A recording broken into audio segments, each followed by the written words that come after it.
And gradually, I will welcome everybody. Kati will welcome everybody, and we will now kick off the campaign for EU37.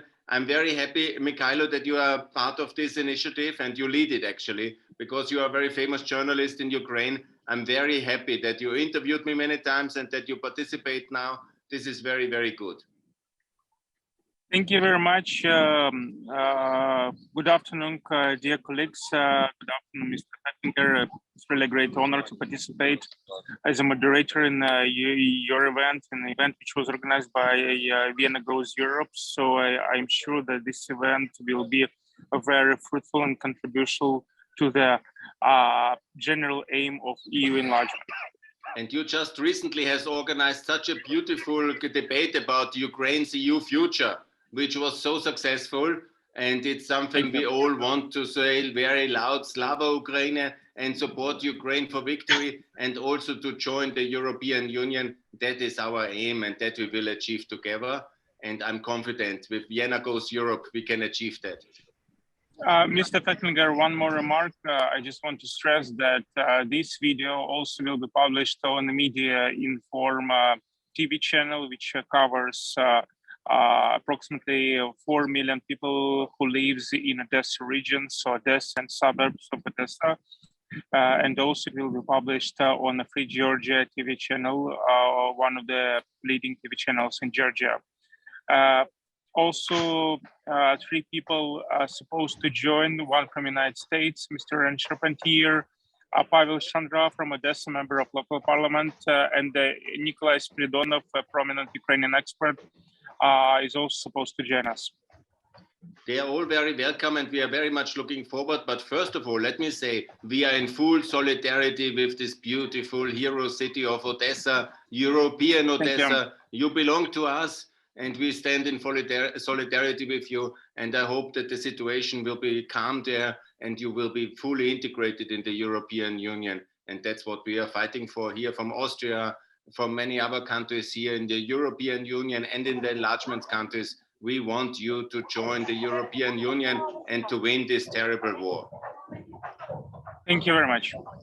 I want now to welcome Ahmed. Hello, you are very welcome. Hello, from Kosovo. Hello, I'm currently in Germany, but I'm from Kosovo.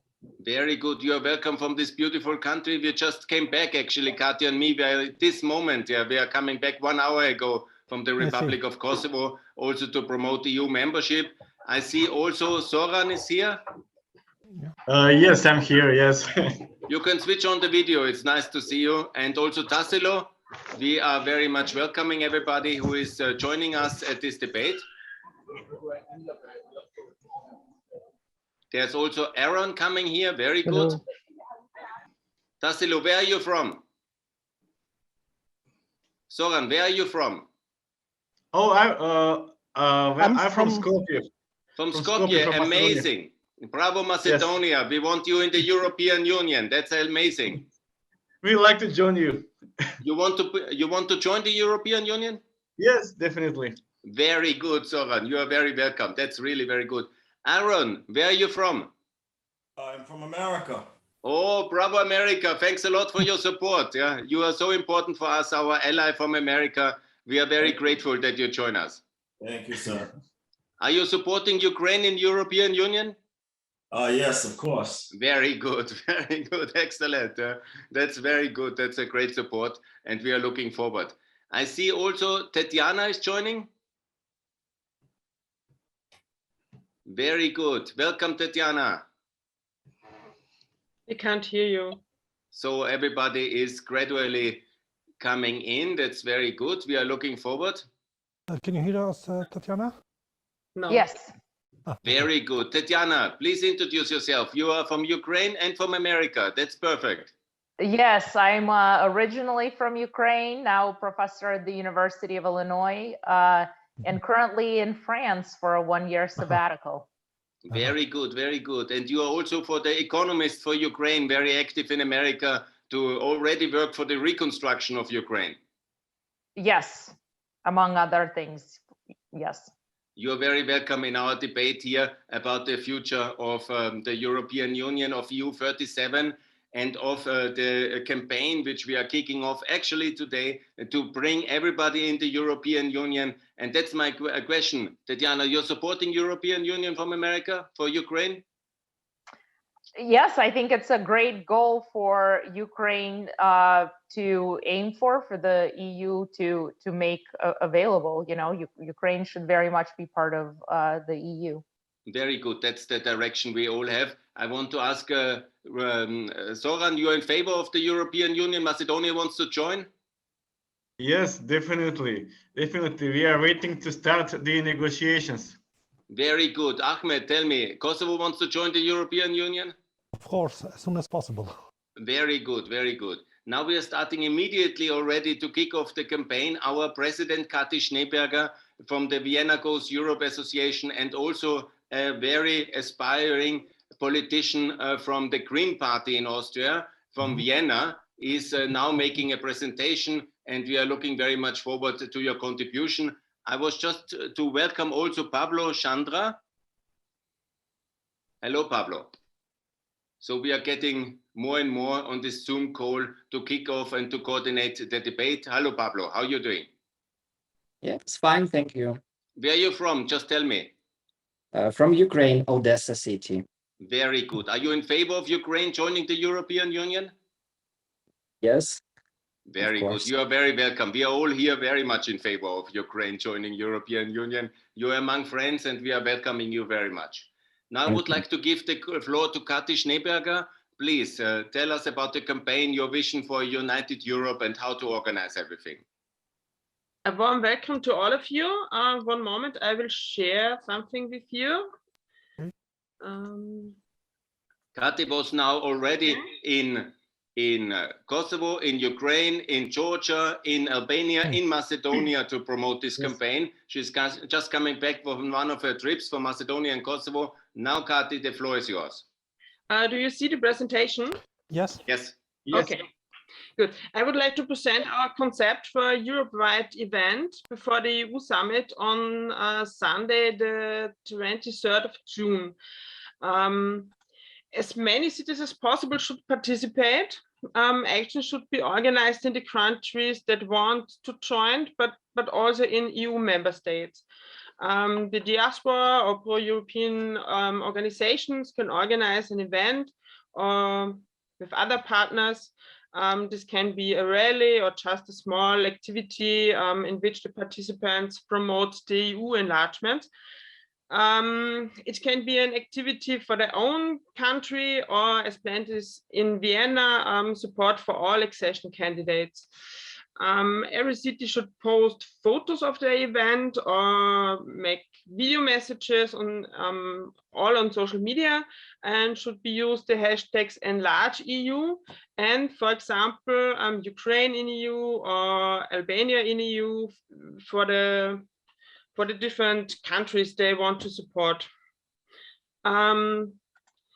Here are some examples of the design that all cities can use and create their own for their own city.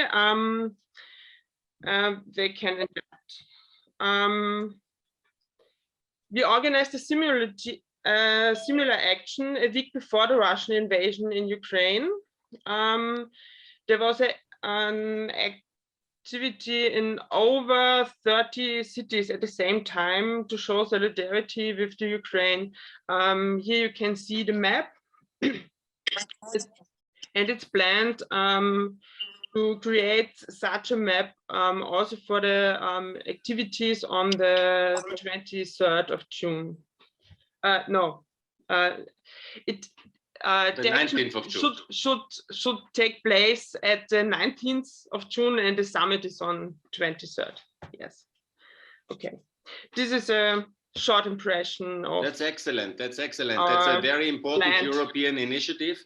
And that's really very good that Kati Schneeberger is ready to lead this campaign and to promote the EU enlargement of all 9 countries together to be united in the European Union as fast as possible, obviously, and to make it very clear that we want to enlarge the European Union. Therefore, this hashtag enlarged EU is very important to use it in all campaigns. It can be in America, it can be in Europe, in the European Union, in the enlargement countries, in Ukraine, in Georgia, in Moldova, in, of course, Macedonia, North Macedonia, in Albania, in Montenegro, in Bosnia, in Serbia, all together. And this is very important that all the countries are joining. Also in Kosovo. Also in Kosovo, obviously, all 9 countries to be united, because our future is together in the European Union. And this we should communicate in a wide open space all over the European Union to put a little bit of pressure to our politicians, because some of them are reluctant, especially the French, I understand. And it would be good to have partners everywhere to make it clear that Europe must be united. And the answer to the Russian war of aggression is more European unity, more unity with America, and together we will win this war and this confrontation. Thanks a lot, Kati. I would like to welcome Alexander, who is the president of Austrian Georgian Association. Please, Alexander. Very welcome. Hello, Gunther. Nice for the invitation. Thanks a lot. Georgia is very welcome also in this initiative, and we will promote this also to have Georgia, Moldova, and Ukraine especially to start the travel and the trip to Europe, the long journey. This is very important, and I hope that every country in Europe will continue to cooperate.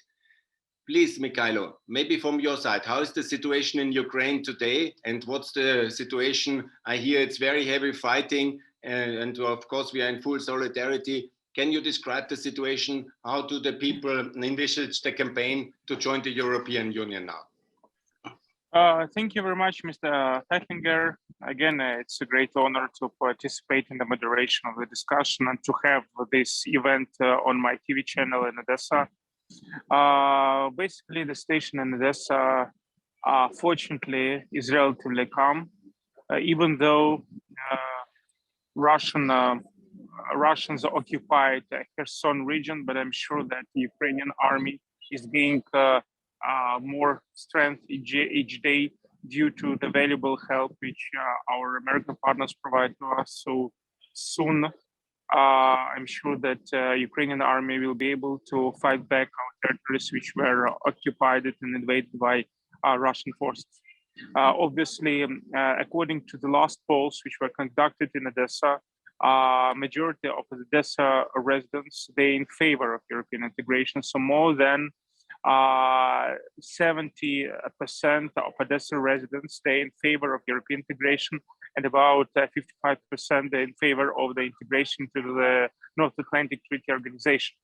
And these figures shows that now there is a great consent among all Ukrainians, especially after Russia launched its invasion. There is a consent that Ukraine has to move closer to European Union and to become a member of European Union. So this is a general consent among all regions in Ukraine. So it means that we don't have any other point of view rather than to join European Union, and this is very good. That's very good. Thanks a lot, Mykhailo. That's what we all support together, that Ukraine joins. Please. But Mr. Fehlinger, just to, let's say, to launch the discussion, I think that it will be very interesting for us to discuss an offer which were made by Boris Johnson, Prime Minister of United Kingdom, who actually offered Ukraine to create, let's say, a separate union, which will be joined by Poland, the Baltic countries, and presumably Turkey. And this union, according to Boris Johnson's plan, has to, let's say, in some way substitute the European Union, and some way to provide another opportunities for European Union. So for Ukraine, let's say, direction towards integration to European Union is a major direction, and we strictly follow this direction. Obviously, it is incorporated in our constitution, but still for Ukraine, it will be very important to receive a sign of solidarity from European Union by granting us the candidate for obtaining membership status in the late June. But still, I would like to discuss with you, and I think that it will be nice if all the participants will say their opinion regarding these proposals, which was just made by Boris Johnson. Thanks a lot, Mykhailo. We will discuss this because there are several proposals now in the room how to really join the European Union. But most important is that now our initiative makes it very clear that there is public will in Ukraine to join the European Union. And we all in Europe, we want to support and we want that this is happening and that Ukraine joins the European Union. That is the most important. In June, there is the summit. And this is the decision which will be taken also with Moldova, also with Georgia. These are the flags. I have them all here in solidarity, because in this next 3 weeks, we have to push for that topic, for these decisions to be taken. First of all, I would like to make a short tour for the countries which for many years are already very active. And first of all, Macedonia. Can you describe a bit the situation? How is it in Macedonia? Do you want to join the European Union? Are you in favor of Ukraine? What's the situation, Soran? Please, go ahead.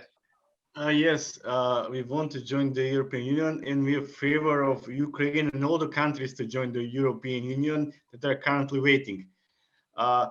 We have for some time now a candidate status for EU, but we can't start negotiation due to different obstacles. But hopefully we will overcome the obstacles and we will start the negotiations as soon as possible. I hope that they will start after the summit in June. Thanks a lot, Soran. We are absolutely in favor that the negotiations are starting, and this should happen now. This is so important at the moment that we really have a clear answer to the Russian war. This means unity, this means faster enlargement. And of course, Macedonia, North Macedonia has already NATO membership achieved, is a EU candidate country a long time, since 2005. It's now time to move on towards full membership very fast. Welcome, Macedonia. We are very much looking forward. Maybe Ahmed, you want to, thanks a lot. Maybe Ahmed, you want to talk about Kosovo and about the situation there. Especially Kati has now started a campaign for visa liberalization. That's very important campaign. Yeah. Maybe you can also sign and share this important Vienna Goes Europe campaign to help our friends in Kosovo. Ahmed, the floor is yours. Thanks for inviting me. I have already signed the signature of the change for the Kosovo liberalization of visas. And I have shared today multiple times that thing. So I just checked the situation of the signatures. It has almost achieved 7,000 signatures. So it's moving forward. Kosovo is waiting to get the candidate status for EU, and also to move to progress faster to EU membership because of current situation in Ukraine. And we fully support Ukraine joining to EU.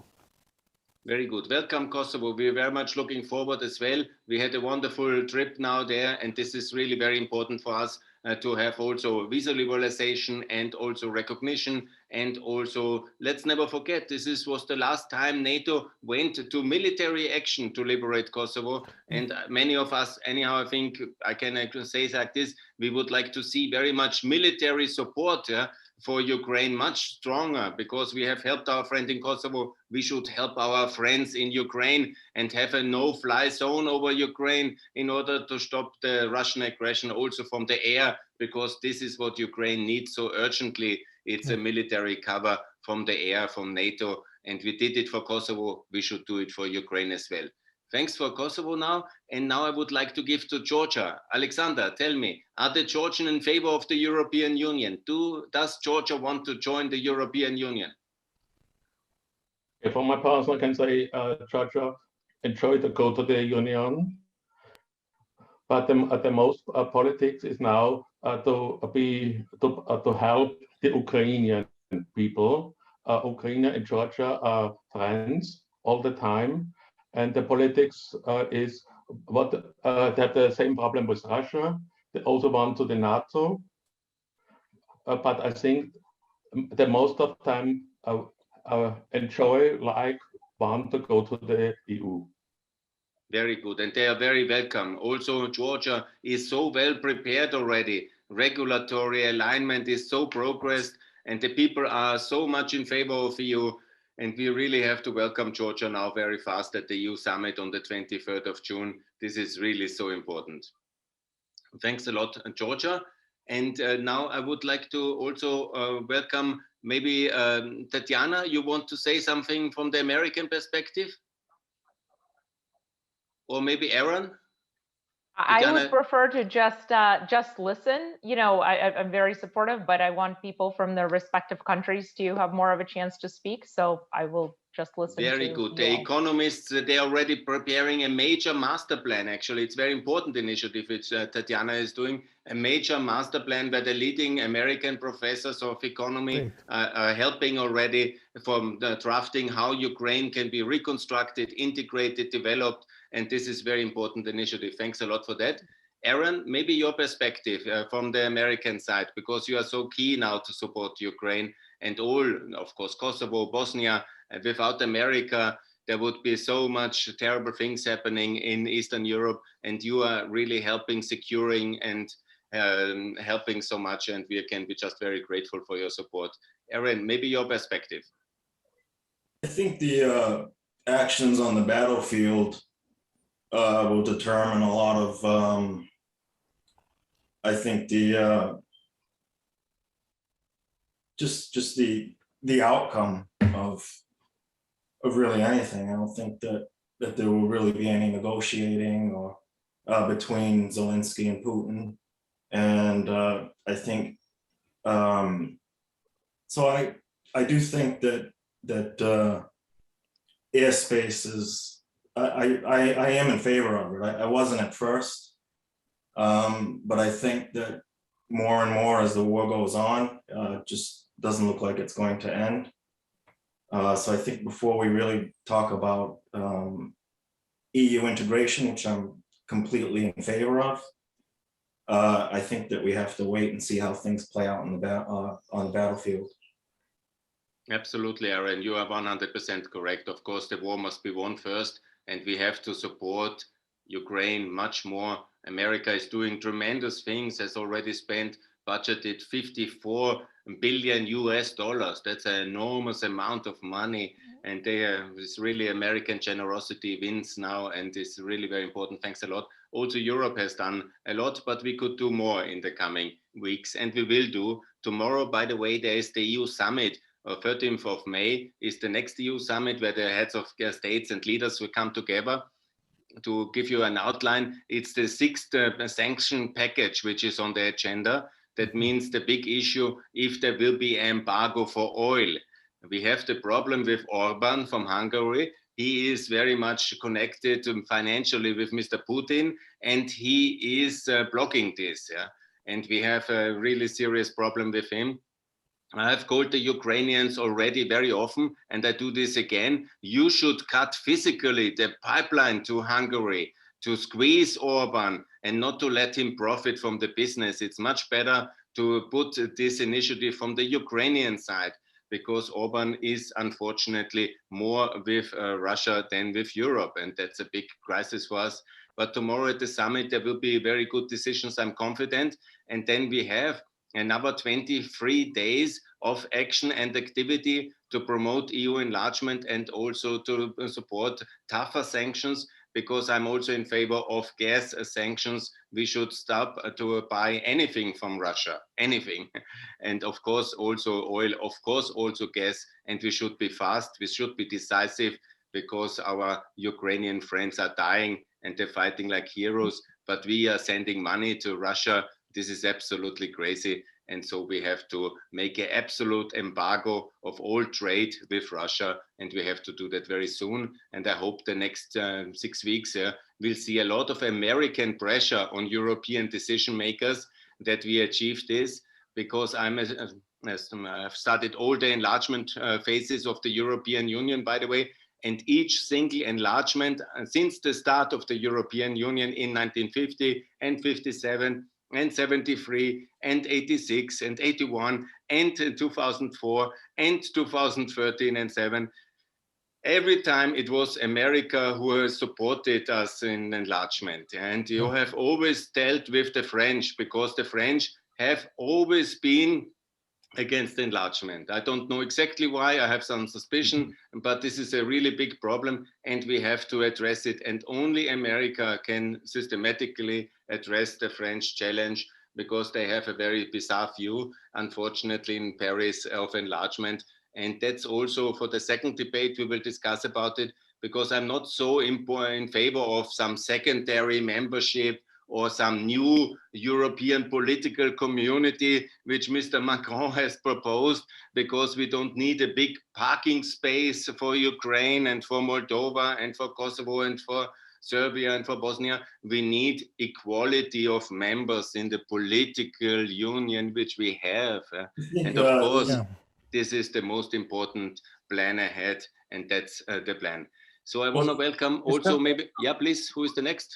EU and NATO expansion is especially important now. And I think that also we have to strengthen our ties with China. Most important, our ties with America. This is the most important. Please, who wants to say something? Please, Mykhailo, Mr. Fehlinger, let me ask you a question, because you just asked questions to the participants. Now I would like to ask you a question. You know, I will try to provide you, let's say, a Ukrainian perspective in some way. Also, Austrian perspective, because I used to do my master degree in University of Vienna for 2 years, so I know Austria. Very good. You're a real friend of Austria. Thanks a lot. Yeah. I know each corner in Vienna.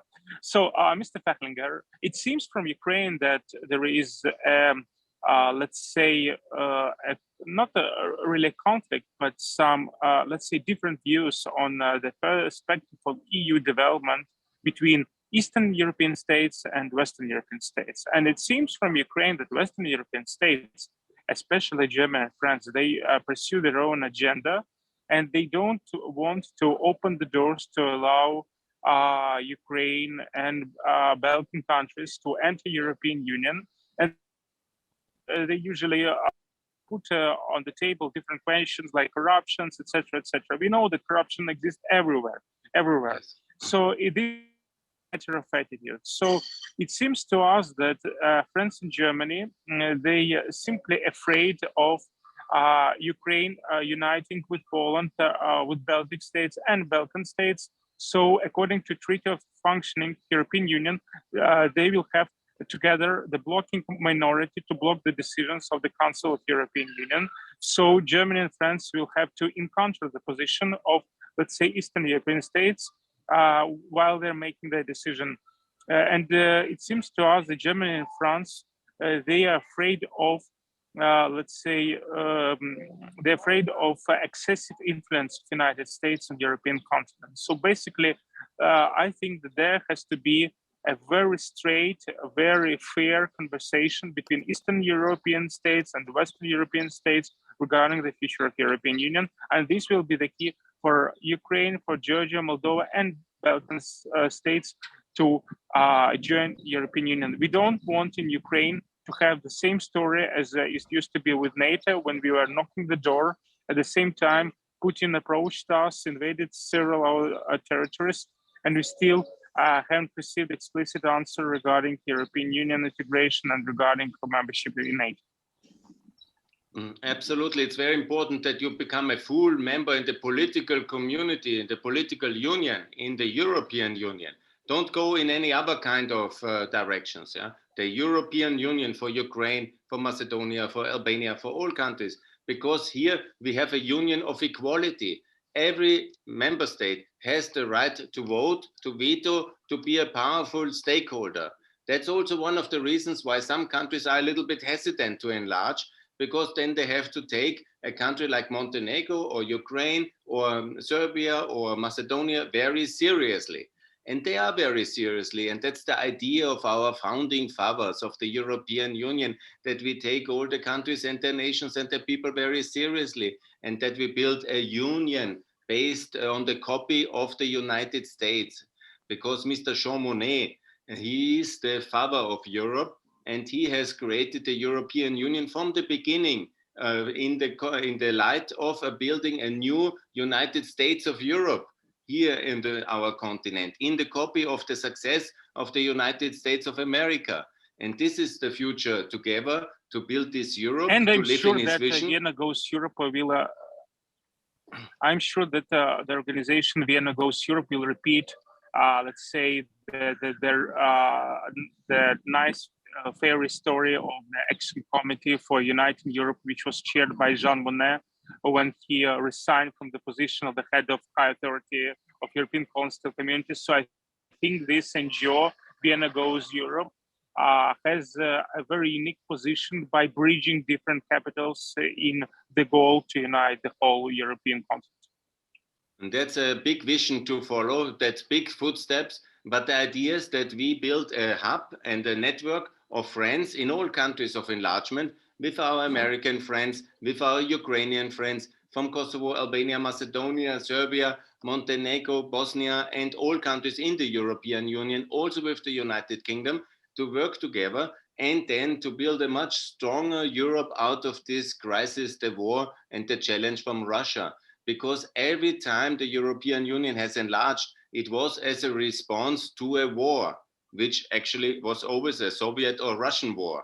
Because it was like this, that we created European Union as a response to the Korean War, to the Suez War, and to the Vietnam War, to the Bosnian War, and to the Georgian War, and all these crises which are coming from the Soviet Union or from Russia now. And we have the only one option to be more united, because if we are split up in many small countries, then of course the Kremlin can easily go to Budapest and say, Mr. Orban, I have a deal for you. Here is very cheap gas, and here is a lot of money for you in Switzerland. And then you get basically this divided situation. And this we have to avoid. We also need to buy energy united. It's very important. The common gas market must be with one purchaser, the European Union, not the single countries and all these kind of divisions. That's the problem. We are very divided Europe, one gigantic Russia next to us. Yeah? So we must be more united, and we need American support for this one. And we need also full membership of our friends in Ukraine in the European Union. Also then to win the votes when it comes for more unity. This is also so important. And that's why we want to be a EU from now 27. We want to go up to 37 countries. That means 9 new countries. And also hopefully to be one day so attractive that the United Kingdom says, by the way, we want to come back to this beautiful European Union, which is a union of responsibility, able to defend Europe together with the partners from NATO. Because this is our sister organization from the EU. It's NATO is like sisters. We are not a competition. We are sisters, partners, friends, and the EU should develop as a pillar of NATO in Europe. This is the better way forward. And the French want to build the EU against NATO, against America. And that's a big strategic mistake as we see today, because only together we can win against the Russian challenger or enemy. Please. Mr. Fehlinger, I would like to ask a question our colleague Tatiana, which will be purely economic question, if you don't mind. So right now, obviously, all initiatives, they are about economy. And I think that Ukraine has many things which we can put on the table, which might be interesting for European Union. Not only the fact that Ukraine is the largest country in Europe, and it has a population of 40 million people and very creative population, but we also have gas, oil, different minerals, etc., etc. So my question to, and obviously IT technologies. So my question for Tatiana will be the following: why and how actually the integration of Ukraine to European Union can benefit European Union economically? Why, from economic perspective, European Union needs Ukraine? Well, so I think the issues that you've mentioned, or not the issues, but the advantages that you've mentioned are definitely important advantages of Ukraine joining the European Union. And you know, I think one issue with enlarging the European Union has been like this a bit of xenophobia, you know, honestly, right? This is one reason why the UK left. Switzerland almost passed a referendum restricting freedom of movement. And I think that is probably something that the EU, without saying it out loud, that is one barrier to having Ukraine join, because the labor that Ukraine can provide to the European Union is very valuable. The population is very educated. You know, wages in the Ukraine are fairly low. And I think from some people in the EU, this brings up fear of you know, immigration and so on, but it can be like a very good thing for the European Union to enable it to better take advantage of the human capital that Ukrainians have to offer, you know, at advantageous rates. So from an economic standpoint, I think it can be very good for the European Union to have more resources integrated into the economy, you know, natural resources as well as human capital. Thank you, Tatiana. That's very important contribution that Ukraine can make to the European Union. I think it will be absolutely fantastic already, since we have concluded the important free trade agreement, the so-called DCFTA in 2016, which was the contentious point of the Euromaidan. But since then, the trade integration of Ukraine has been significantly higher towards the European Union, to the big benefit of Ukraine and of the European Union. It was fantastic. And now when the war started, we had already a lot of issues with supplies in the automotive industry and in the agriculture food industry, because of the high level of integration of Ukraine in the European value chain of especially the agriculture sector and the automotive sector and the metal sector. And that was a really big success. And it's, by the way, one of the reasons why Putin started this war and escalated it in 2022, because he saw how successful European Ukraine is integrating economically already, and he wanted to destroy this success. That's the tragedy of the year. But Ukraine is very welcome. I see Ahmed, please, one question. Okay, so initially during the war in Ukraine, I saw so many videos from people from China, and what they said that the mediums have published texts that contained very bad messages, like we should get Ukrainian women to have them as sex toys. That's it's terrible crimes which are happening. Terrible crimes. It's, yeah, but in China, not in Ukraine. It's even so China is very deeply problematic country. For that reason, it would be very good that China had some consequences about it. It's a big question, you know, if we should be very tough on China or try to break China away from the Russian alliance. That's an open question. It's something for a different debate, maybe. But nevertheless, if they, Mr. Please. Yes, sorry, Mr. Fehlinger. Finish, please. Mykhailo. Yeah. Not just this big debate. Yeah, Mr. Fehlinger, just if we're talking about China, I would like to ask Mr. Charpentier, because he has a unique experience. He has lived in Ukraine for several years and in China for 10 years. So if you don't mind, I would like to ask him from his own experience. Mr. Charpentier, we know that China is quite traditional and quite powerful state, and obviously to understand Chinese wall, Chinese system, it really takes time.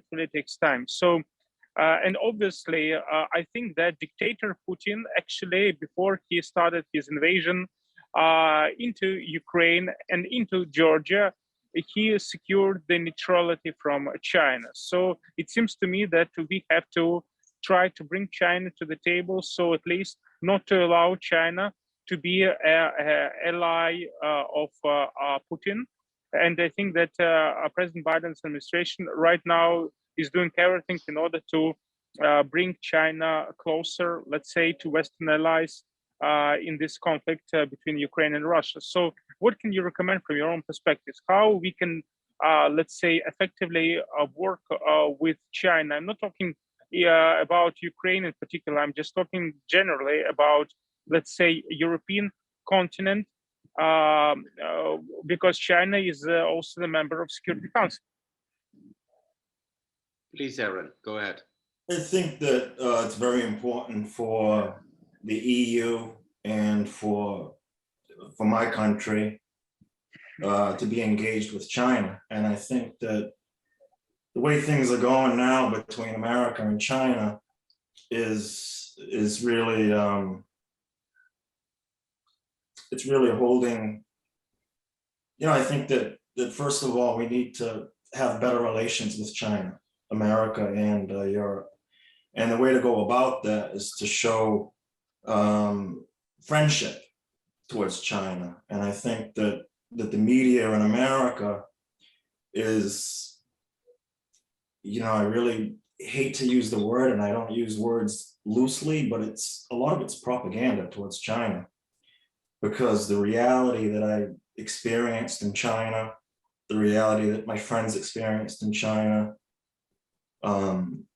is just not the same thing. That for one, there aren't a lot of I don't think that there's a humanitarian crisis in China either.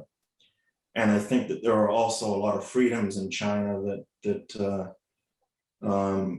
in some ways there are there's more freedom of speech and more freedom in China than there is in Europe and in my own country. And I just think that to discredit China the way that Europe and America does, I think that it just makes it more difficult for us to work with China. China is Chinese people and the Chinese government, they're not going to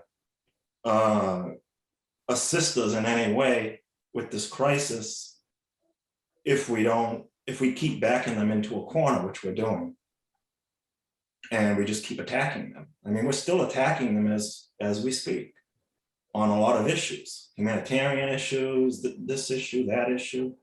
And there really aren't any humanitarian issues that I think that my country is really trying to discredit China because we want to maintain global supremacy, and we want to show that China isn't a country with values, or a country that can lead the world. And I think we should be very competitive. And of course, I want my country to lead.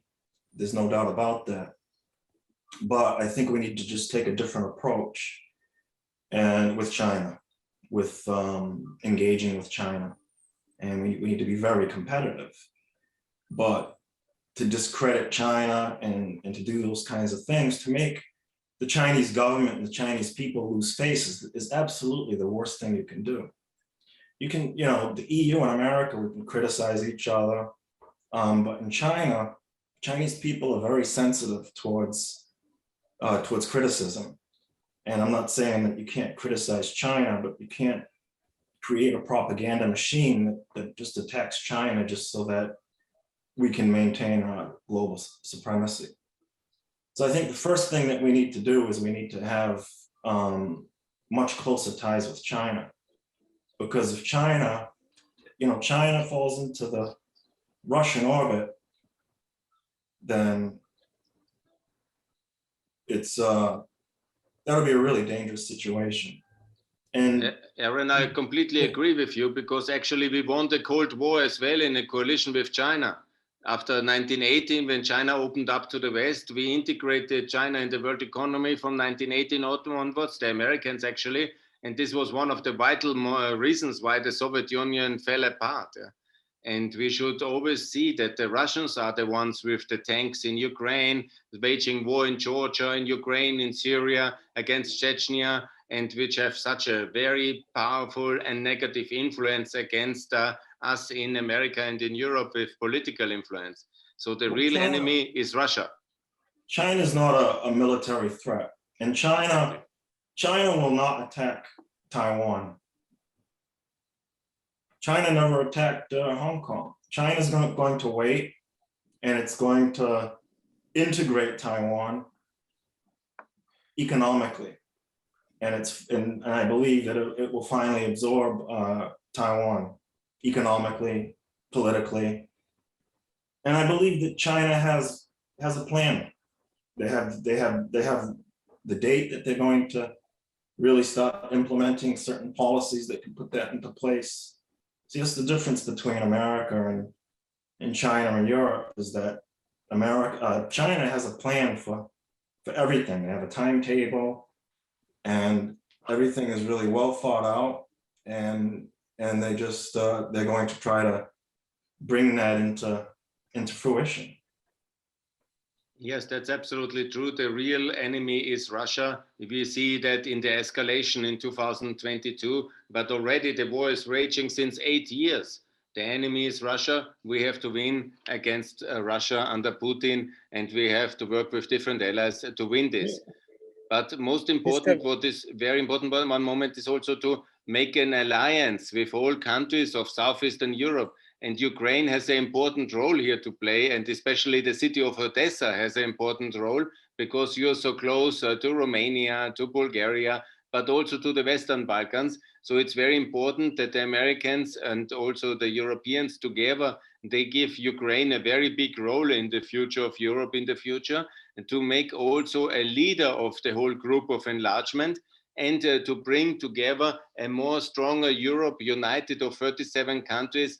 And here Odessa could be, for example, the place to meet, to organize, to have an Odessa European Forum, and to really very strongly work together for the success of Odessa in Europe, in the EU, and also with all friends together. That would be perfect to be united. Mr. Fehlinger, I would like to ask a question. Our colleague from Macedonia, if it's possible. This question will be about today's statement, which was made by Ministry of International Affairs of Lithuania. Maybe colleagues, you heard this statement where Minister for International Affairs, he actually stood against all talks by some European leaders, and Henry Kissinger, the former State Secretary of the United States, who called actually to understand Putin, and who called Ukraine to sacrifice part of its territory in order to keep Putin's face. Obviously, President of Ukraine, Mr. Zelensky, and the whole Ukrainian society stand against this, because Ukraine won't sacrifice even a part of our territory. But still, it's very dangerous that some European states, Western European states and United States, they offer such deals, or at least, let's say, on expert level, and on, let's say, a political level. Yeah. So is it really dangerous for European unity? Because European unity is based on values, and one of the value is actually the respect of the territorial integrity of each member state. So my question will be for our colleague in Macedonia. Do some Western leaders underpin European unity by asking Ukraine to sacrifice part of its territory to make dictator Putin pleased? What do you think about this? Which danger, let's say, is hidden here for European unity, not only for Ukraine? It's a very big danger. I'm not sure that Soran maybe dropped out, but let me answer this question, because it's very wrong to think about face-saving Putin, because that's really very wrong. He has had many chances in Minsk 1, Minsk 2. In 8 years of war already, he had many chances if there would have been a will for peace or for a settlement. But he has decided to go for military war in 2022 again. So face saving, why? I cannot understand this argument. It's a part of appeasement policy of pleasing dictators, like they had done it with Hitler, and it led to another war, to an even terrible Second World War.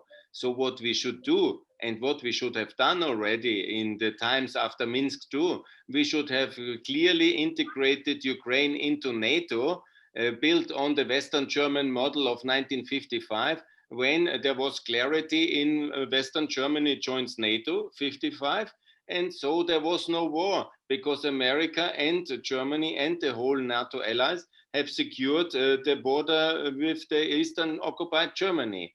And if we did the same in 2016, 17, 18, as I have said many times, to integrate Ukraine in NATO, even as a divided country, which is very unfortunately, but we could have secured the contact line with our NATO forces, and we could have secured the isthmus to Crimea with our NATO forces, and there would be no war in 2022 if Ukraine would have been taken on that model into the NATO and as well the European Union. So our very bad policy of face-saving Putin has given him the opportunity to make this terrible war, which is so costly in human lives and which is so costly in money as well.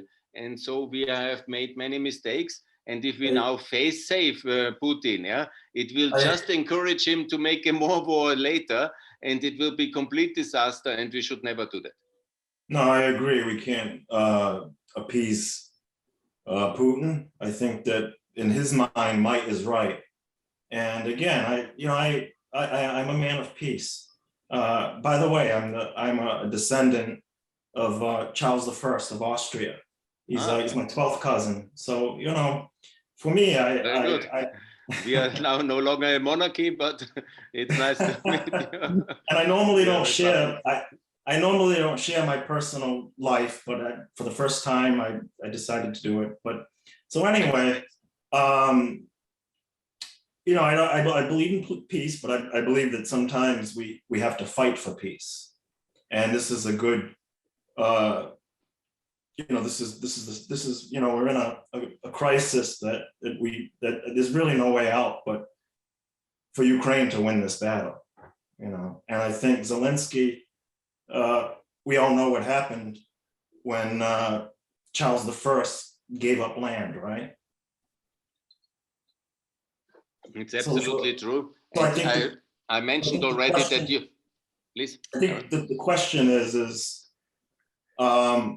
well, Charles I some thought was benevolent. Some believed that he was just a poor leader, right? And we know that, say, Zelensky is neither of the two, right? And we know that he's not going to give any territory away. And I think that if he does that, Putin will just take advantage of that. And if there is some kind of settlement, he may attack Ukraine again. Exactly. So again, I believe that Ukraine needs to fight this war and win the war, because Putin won't negotiate. He's not going to give up any land. Absolutely. Let's Ukraine isn't going to budge either. So exactly, we are like sisters, NATO and EU. I have both flags here in the background. Let's never forget NATO and EU, we are like sisters, and it's also necessary Ukraine to join NATO, because it's the only way for peace. The only reason we have peace is NATO. And let me add this, I'm digressing a bit, but before we talked about Henry Kissinger talking about how Ukraine might have to give up land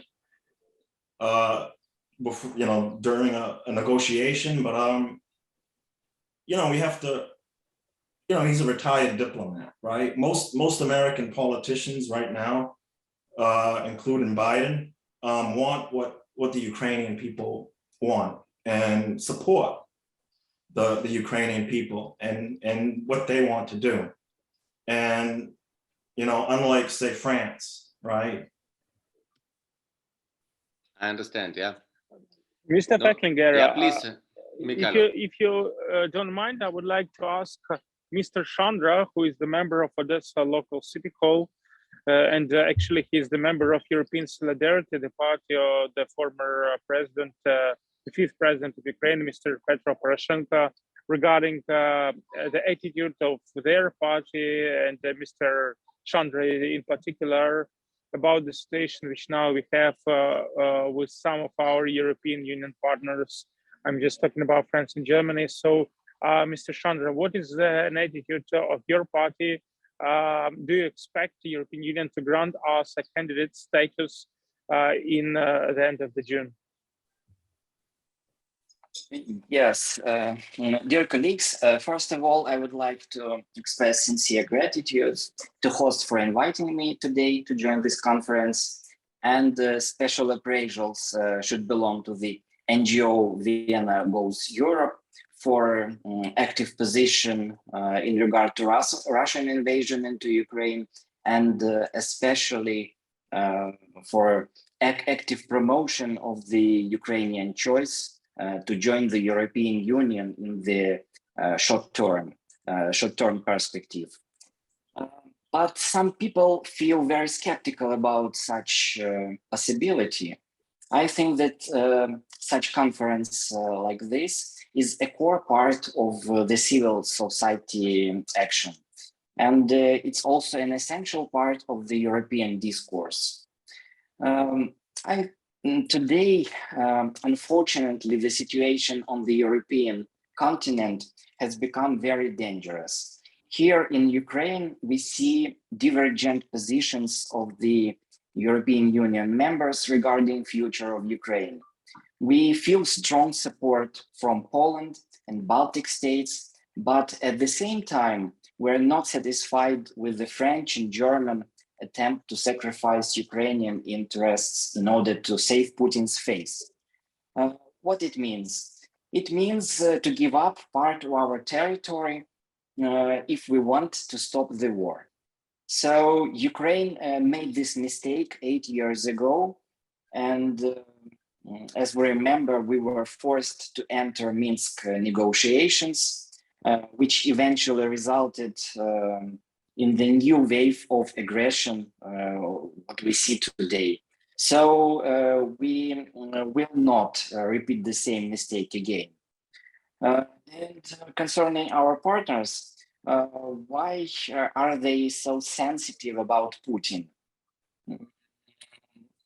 I think that partially they afraid of the dictator in some point, yes. But the main reason is that there is no coherent European interests. So, as other colleagues said, there is a strange situation between Western and Eastern states in the European Union. So Western European states still are very hostile to the Eastern European states, and they don't want Ukraine to defeat Russia and enter the European Union. Ukraine is a big country, and together with Poland, Slovakia, Baltic and Balkan states can change the agenda of the EU development. So that's why during the last 30 years, we have not heard explicit answer of the European Union future for Ukraine. Obviously, you won't hear such views on Ukraine from the French and German officials. They will continue to support Ukraine publicly, but they will still continue business with Russia behind the closed doors. So, dear colleagues, it's a high time for us to force the European officials to return to the politics of principles rather than pursuing the policy of selfish interests. Thank you for the attention. It seems like they're almost betraying the values of the EU, right? That was a very good statement. Yes. It's a strange situation in the EU, from my point of view, because principles is the main thing on which EU was based. And when we see it, some leaders of some countries in the European Union, I don't see this situation. And it's absolutely true, you're correct. But I would like to make it a bit more complicated, the picture actually, because in Germany there are political parties which are very much in favor of Ukraine. This is, for example, the Green Party, they in the government, and also the Liberal Party is quite good in that respect, and also to send more weapons and to be very active. The problem is more with the Social Democrats. The Social Democrats, who are now full of Scholz, they have a traditional policy of buying energy from Russia in order to have good economic relations and supposedly then to have peace. But it was never peace, the result.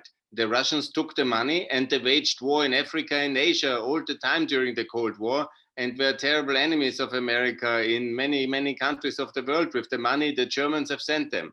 So that policy was always a big mistake.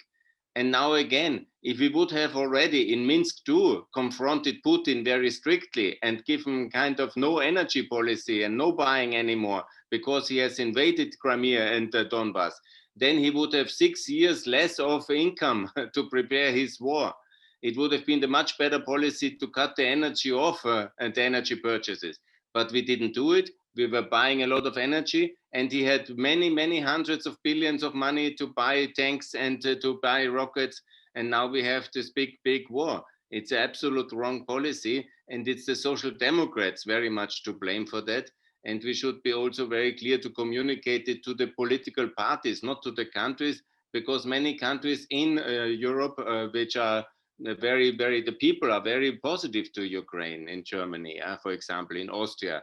And there's a lot of solidarity and help for the Ukrainians when they come as refugees, and also for Ukraine in the EU. The support in the opinion poll is now very high. But it's some of the political parties, especially the left and the very right, which have this problem, and we have to name him, to shame him. And that's also why Mr. Scholz is a very big problem in that respect, because he comes from this tradition of anti-Americanism and soft understanding of Soviet policy and Soviet appeasement and of Russian appeasement.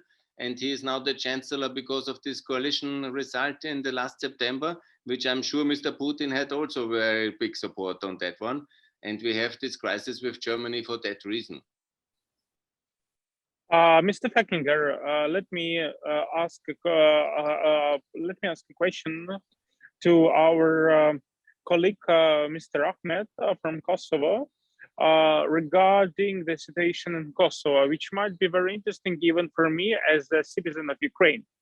So one of the reasons which basically the critics of enlargement they put on the table is the fact that our elites, they are not ready to join the European Union. Okay, popularity, I mean, people in general, they're in favor of the European Union, but people are not enough.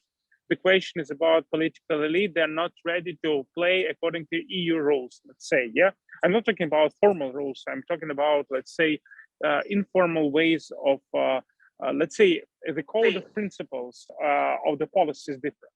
So, Mr. Ahmed, I would like to ask your opinion regarding, let's say, the political elite of your state. Your state is relatively new, and you now obviously have a political elite, and obviously, you know, there are some problems in your country as well as in Ukraine, if you're talking about the quality of political elite from the point of corruption, etc.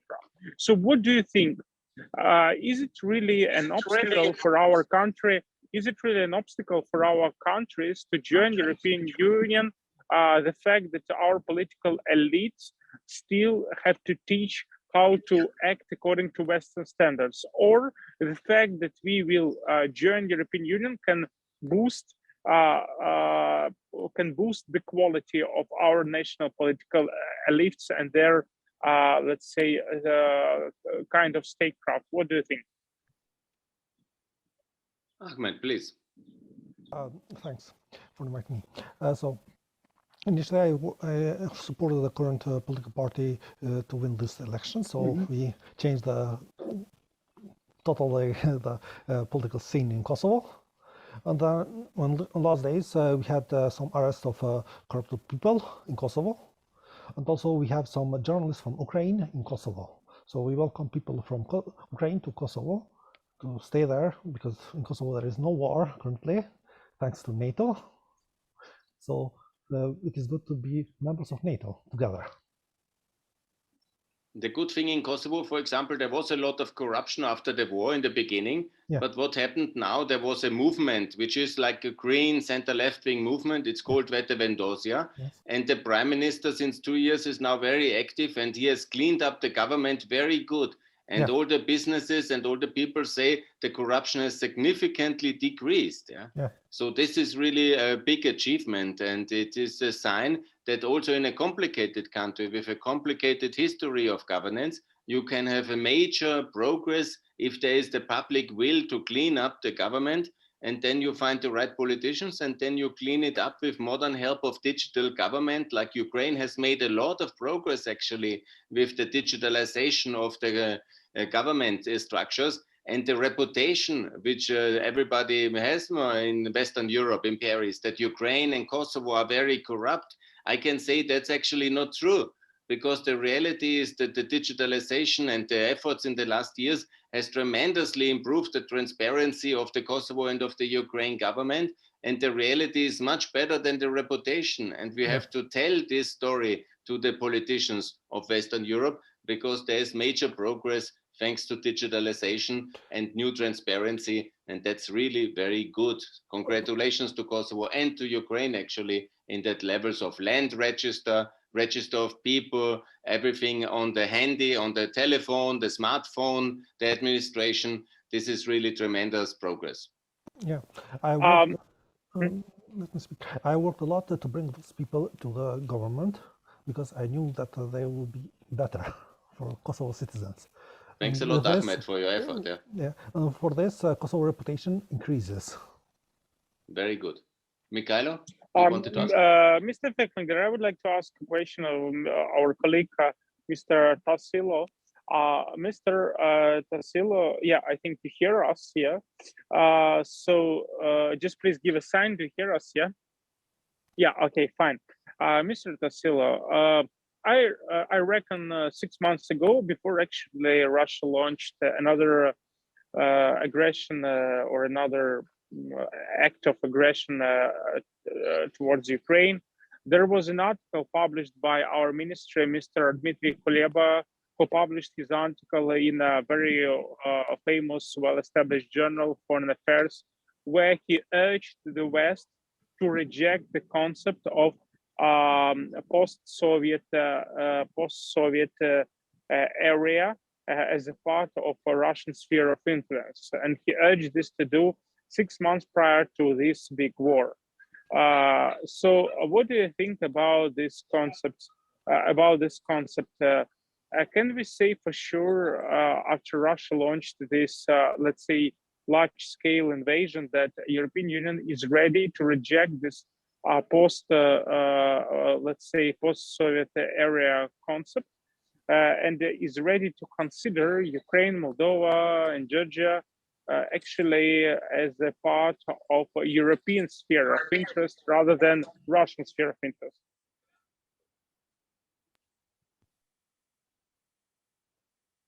Please. You're welcome. Hi. You're welcome. Yeah. Hello. Thank you. I think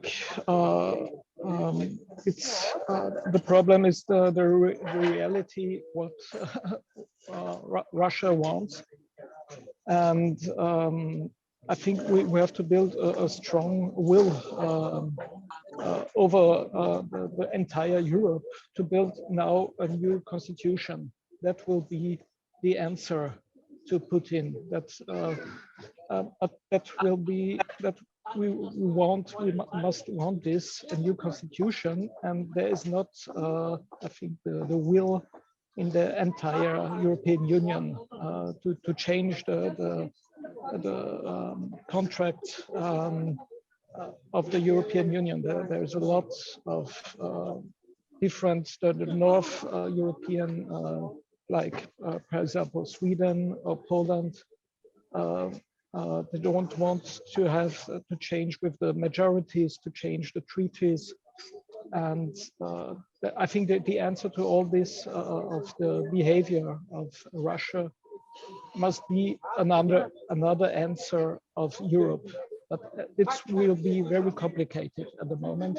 And we need a convent, like Macron said, but we need, it's my point of view and the point of view of my colleagues, we need also at the end, at the beginning, a process, an open process about the constitution of Europe, and then at the end, referenda all over Europe, that really the will of the people say yes with a 75 majority of the states, also like to compare with Switzerland, majority of the population and majority of the states.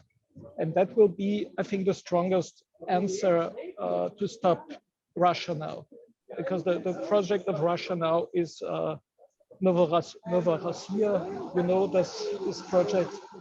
And I think that the really answer is a strong new constitution of Europe. And then will be the question for me is with different level memberships or not. That's a very difficult question. Mr. Siddle, Mr. Siddle, I beg your pardon. So did I understand you in a correct way? So you really think that now it's a time for, let's say, European Union to return back to idea to, let's say, reestablish itself and to adopt the constitution, which actually was suspended 20 years ago. And I just, want to remind us that it was suspended. The constitution was suspended because basically of several reasons. First reason, because of the institutions. Member states, they were afraid of, let's say, extremely powerful institutions, and they were afraid of embodying the principle of primacy European Union law into the text of the treaty. And actually still the primacy of European Union law is not regulated by the Treaty of Functioning of European Union or Treaty on European Union. It is actually regulated by the decision of Court of Justice of European Union from the middle of 60s. So are you sure that European Union, let's say, is now ready to come back to the talks for establishing constitution? Won't we actually undermine European Union as a whole if we now, let's say, have this proposal on the table to discuss again the text of constitution? We remember how many problems were with Lisbon Treaty after the constitutional treaty failed. Excuse me, it's difficult to answer your question, but I think that are very good questions. And I know also your situation is very, very bad, and maybe it seems a little bit abstract to answer in your situation. There's war, I know, and but I think we need also, maybe it's not the point of view of Mr. Gunther Fehlinger, but maybe an avant-garde, a European avant-garde.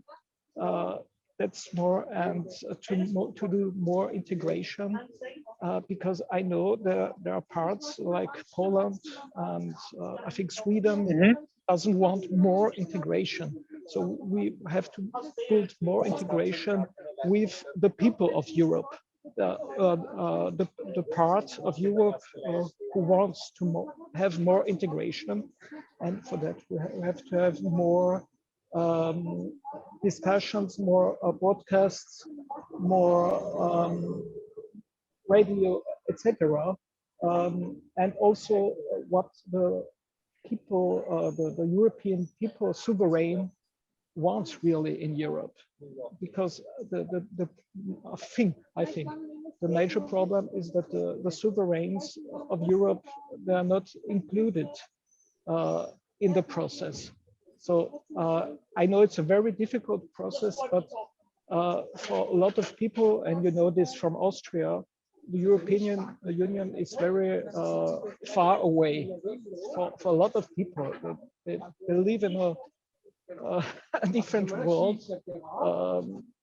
For them, it's European Union is not so near, but maybe it will change now with the war in Ukraine. And yeah, and I know also I'm working for also direct democracy in Europe, and I know that there's a lot of change in Ukraine in the last years, and that's maybe they will bring a lot of things, new things to Europe, because they know now the values of Europe, because now we are to, I don't know what's the English term, to bequem. You can maybe too lazy. Too lazy, yeah. Yeah, the last years, because everything for us is normal, state of the art. Thank you, Mr. Fehlinger. I would like to ask you a question regarding, let's say, multi-speed Europe or two-speed Europe, the concept which was originally proposed by President of the European Commission, Mr. Jacques Delors, back in the middle of 80s. We know that there is actually an instrument inside the Treaty of Functioning of the European Union which stipulates the enhanced cooperation, which can be established by separate member states within the framework of the treaty. So treaty allows enhanced cooperation. So what do you think from your perspective? Which way generally European Union, which direction generally European Union has to take? It has to promote enhanced cooperation between member states, different member states, which actually now exist already about some questions. It has to promote multi-speed or two-speed Europe inside European Union, or it has to really launch a big talk about re-establish European Union as a more coherent organization with a constitution. In reality, Mykhailo, we have a multi-speed Europe, but we have a very slow speed Europe, and we need a full speed Europe. That's what we need, yeah? We need to integrate much faster, and we need to be more united. It's obviously in some sectors and in some aspects, it can be, for example, that some countries go ahead and the others come a bit slower because they don't want or they cannot. But the main thing that we need more unity must be clear. So where we, for example, need more unity, it comes to the currency. Everybody should have the euro. There is no reason why not to have the euro. Poland, Romania, Czech Republic, Hungary, and also the countries which are not in the EU at the moment. Even Ukraine, it's much better to have the common currency than to have constant decline currency. We must be more solidarity in many other sectors like energy. Russia is one state selling the energy to us. We must be one state buying the energy. Then we can defend each other and we can negotiate good prices because we are united. So we have, for example, Schengen. That means the free movement. We must, of course, include the Western Balkans and Romania, Bulgaria, because we are not the union of the rich racists of the West with white faces, but we are the Europe. So everybody must be together, like also the poorer people in, let's say, Alabama can travel freely in all the United States of America, obviously. And why not the Kosovo Albanians or the Romanians, This is something which I cannot understand in many aspects, that we wait so long for Schengen enlargement for Romania, for example, Eurozone enlargement for Romania, or the question now is resolved with the OECD enlargement. But we need in all aspects to be more united, but also when some countries don't want something, for example, we have to respect it. If the Danish don't want to be in, let's say, the Eurozone, okay, we can respect that, but we should also not somehow say that's good, because there's nothing wrong in the Euro. There's nothing wrong in NATO. There's nothing wrong in the EU. It's something wrong with the countries which are not in NATO, because the Austrians, they work with Russia. The Maltese don't care for the solidarity. and so on and so on. It's them, for example, the Norwegians who don't, and the Swiss who don't want so many foreigners because they are so super rich. It's these countries who are wrong. It's not the countries inside the EU which are wrong. And that must be very clear, that the unity is so important, especially when we see now the crisis economically, when we see the strategic challenge of Russia. Then of course the unity is absolutely the only logical, intellectual, understandable answer to such a kind of a challenge. And we have always done it in the past, and we shouldn't, by some xenophobia or kind of semi-racism, say, okay, but these people are a bit different. We are all Europeans. It's so logical. We have now, for example, because I know the economic arguments very well, the Germans are always saying it's very expensive to take Kosovo or Ukraine in the European Union. This was now for 10 years since we took Croatia in the EU, 2013, it was the argument, the Germans say, and the Austrians as well, it's very expensive. So how much does it cost enlargement? Maybe let's say 10 billion euros a year. How much is the war in Ukraine costing now? Alone this year, the destruction is 500 billion, only the destruction. And I'm not talking about the 50 billion the Americans are sending and whatever, 25 the Europeans, and the cost of the war when it comes to inflation, energy costs, agriculture costs, and the global crisis we have now economically. It's 1 trillion maybe it has reached already. And the cost of normal enlargement would have been maybe 10 billion, let's say, even with Ukraine, maybe 20 billion, but 1 trillion on the other side, 50 times more is the cost of military confrontation. Yeah. Mr. Fehlinger, yeah, I would like to ask a question to Mr. Charpentier. Mr. Charpentier, obviously, when we're talking about the European Union, or let's say United States of Europe, we definitely have to rely on an example of how the integration developed among American states.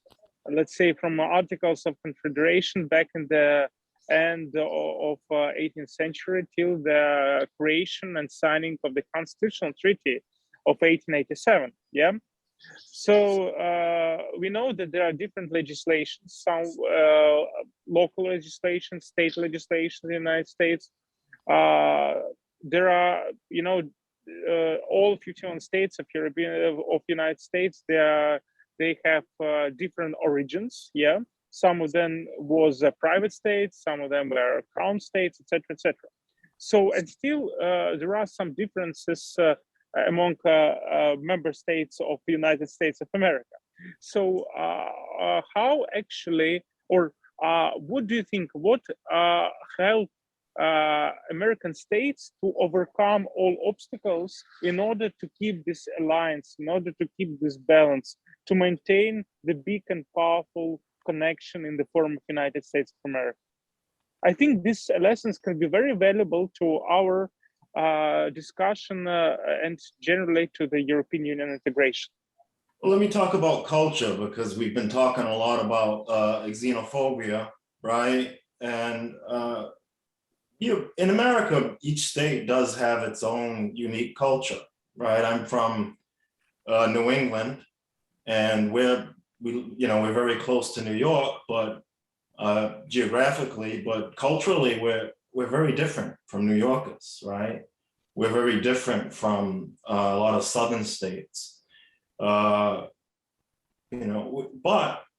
there's an American culture, and it's something. It's almost beyond culture. It's more of a state of mind, and it's just there are just common things that unite us as Americans. And I think that when, I'm not going to use the word if, when Ukraine joins the EU, it would be the same thing. There's no way that Ukrainian culture is going to overwhelm the EU and just change its culture. That's not going to happen. Even if you integrate a lot of Eastern European countries, that's not going to happen, because eventually Ukraine is just going to I believe Ukraine should hold on to a lot of its traditional values, but it also needs to, and it will, when it joins the EU, that it needs to adopt a lot of the Western European values in the EU. And I don't, I think it'll come naturally. I don't think that it'll be something that they really have to work at. Again, you know, I'm a New Englander. I'm very proud of our New England heritage. We have different foods. We have different ways of doing things. Even our weather is unique, right? Our 4 seasons, and we do have a certain way of doing things that's slightly different from other Americans. But ultimately, we do things the American way. We're very proud to be American. And I know Ukrainians are very proud to be Ukrainian, and Ukrainians will be very proud to be part of the European, the Union and the European community. And I'm certain that they'll be able to acclimate very quickly to that culture. Mr. Fehlinger, I believe that Ukraine already does share a lot of Mykhailo just Western wants European to values. Aaron, because to Aaron, it's very interesting point. When you looked at the United States of America, they started with 13 states. 13 states have created the Union, and now there are 50 member states of the American Union. And we started with 6 states, and now we are going 27, and then we will be 37. It's a natural thing because it's an attractive mechanism of a federal project.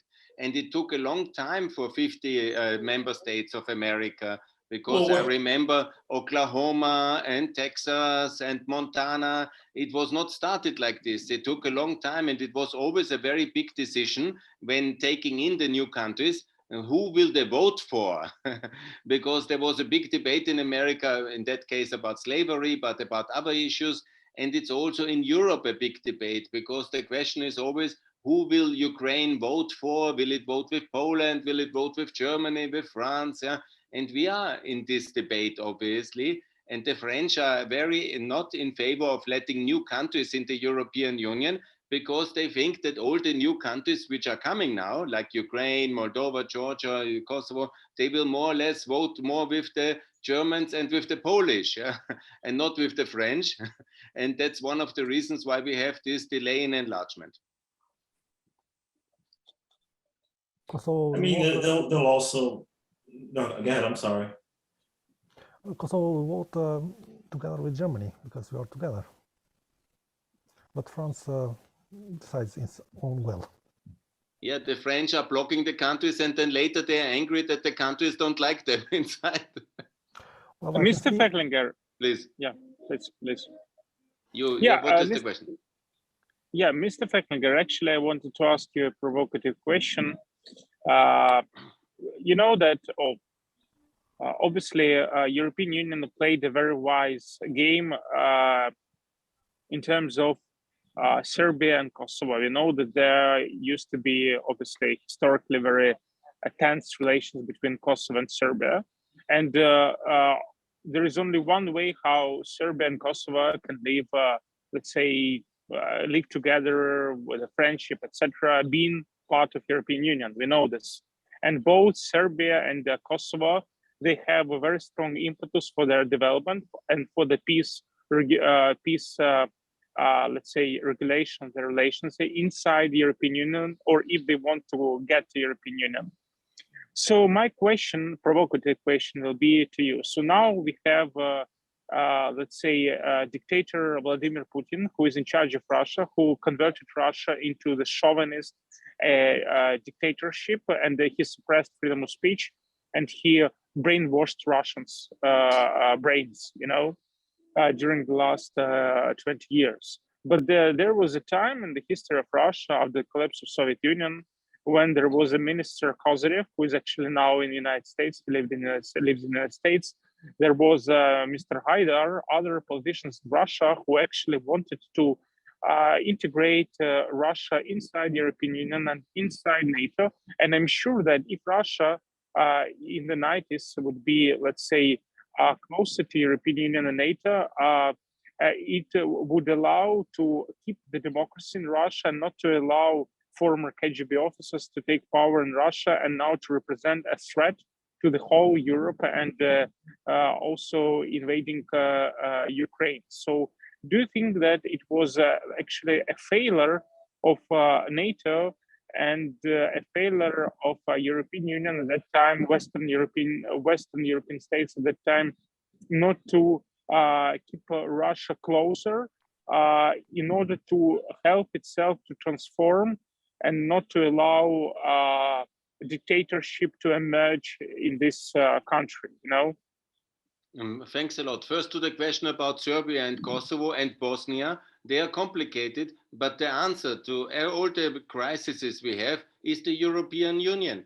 They will be united in the EU, in NATO, in the euro as a currency, and then the people, no matter what the borders are, they will live together in one European Union, but as separate member states. And of course, this will be the outcome. The way might be a little bit more complicated, but that will be the outcome. And we will have a member state Kosovo, a member state Serbia, a member state Bosnia. They will have the same currency, and they will be also defended in the same defense union, alliance, NATO, and that will be the result. And we will take some time to negotiate. It is always too complicated. That's unfortunately and slow, but the result will be peace in NATO, EU, and the euro. When it comes to Russia, we have done a lot for Russia in 91, in 92, in 93, 4. But imagine, you know, it was very complicated. When Russia, Soviet Union fell apart, yeah, it was basically civil war in Russia. Remember, 93, the parliament storm. It was 94, the war in Chechnya. It is very, very complicated crisis country. And we have done a lot of money. The Americans spent a lot of money, many billions of euros and dollars to support the Russian transition. And we also supported Yeltsin as much as it's possible with this NATO Russia Council to integrate them in the defense and all these issues, financially, politically, to take Yeltsin very seriously.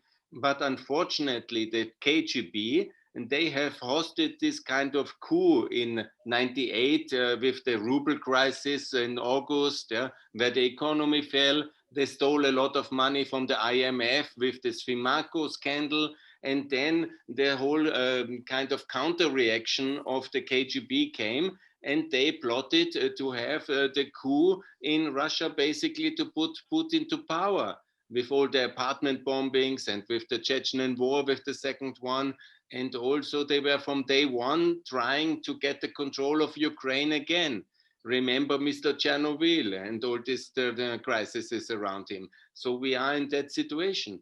And you know, you can always say we should have done more for Russia in 1990s, yeah. But we have done a lot.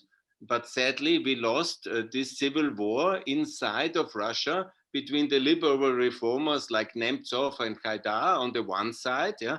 There are Parachniks around Yeltsin and Chernomyrdins in the middle, and the extremists from the KGB side. And they are the most brutal, they were the best trained, and they had the most to lose. And they have plotted basically for the conquest of Russia, and we lost it. And can we do something better the next time after Putin's fall? I think, yes, we have to learn. We have to de-recognize already Russia, and we have, and there's new republics like Chechnya or others, we have to recognize them from day one and allow their freedom.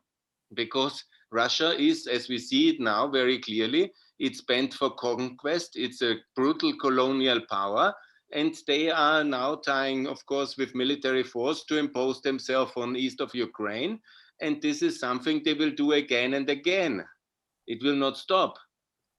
And of course, we need to have a better strategy the next time, but we did a lot already, that I wanted to say. Well, thank you, Mr. Fehlinger. I would like to ask a short question to Mr. Charpentier. Mr. Charpentier, I remember, well, actually, I don't remember because I was too young at the time, but in the beginning of August 1991, President Bush came to Ukraine and he gave a speech in Ukrainian parliament, Verkhovna Rada. His speech was called the Chicken Kiev speech because Mr. President Bush the senior, he urged Ukraine not to leave Soviet Union. Why? Because actually Western world, especially United States, they were afraid of the Soviet Union collapse. And actually that's why when Boris Yeltsin came to United States in the 1989, Bush wanted to escape from the meeting with Mr. Yeltsin, and finally he devoted 5-10 minutes to him, and that's all. Because actually, United States they were in strong favor of keeping Soviet Union going, and actually, this is the truth, because now Russian propaganda say an opposite, blaming Westerns for the collapse of Soviet Union. It's absolutely false, because Western world wanted to keep Soviet Union because of the nuclear weapon, etc., etc. So my question will be the following: we see now how Westerns try to, let's say, have talked with Mr. Putin and try to save his face. Why they're doing this? Maybe we are witnesses of another example how Westerns are afraid of collapsing Russia, and they want to, let's say, save Russia from the defeat which Ukrainian army can cause to Russia with enough support from Europe. Maybe this is the reason they don't want Russia to be defeated and to collapse. I think that America does want to see Russia collapse and lose, and I think that the situation's a lot different from from that time when Bush visited Ukraine. That's all I can really answer on that, but I definitely don't think that I believe that we want Ukraine to succeed and to win this war and to eventually join the EU. That's what the reason I spoke of the war before, because I think that Ukraine needs to win this war before any negotiations can start. And again, I think America, we've always just supported whatever Ukrainians want, even with the sovereignty of your land, keeping your land, and I just think that victory for Ukraine will put not only Ukraine in a better position for negotiation, but it'll also help the EU and North America. I think that the EU is really, especially France, is really looking at their own interests, and it's really hard to tell what. I think that they don't really respect Ukraine's sovereignty the way that we do. If I may also, it's very interesting debate, because you're absolutely right. George Bush came to Kiev and he made the Chicken Kiev speech. Yeah? And they had the same policy also for Yugoslavia. They were always in favor of keeping Yugoslavia united, and it's also for the Soviet Union to be united. That was the policy of America in the 1990s. Yeah? And only when they saw how brutal then Milosevic was in Bosnia and in Croatia, they have then started to help the countries and to recognize independence. For Macedonia, it took until 1994 only that the Americans have recognized Macedonia. And for Kosovo, for example, it took another war in 1999 to really recognize then the independence in 2008. And the thing is, that's the one thing we should learn from the past. And also when the next crisis of Russia comes, we should be much faster in recognizing the new countries and to help them to get free.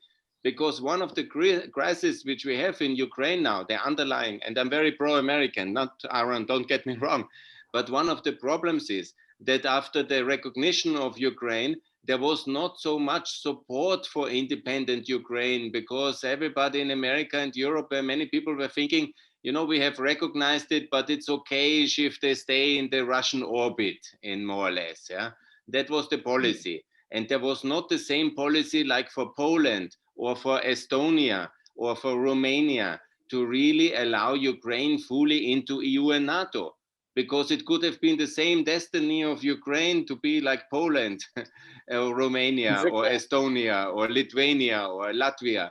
But no, because we are recognized, but we didn't really help you. We didn't allow you to fully be in the EU and NATO. And now we pay with this terrible war, and you pay most of it because your people are dying.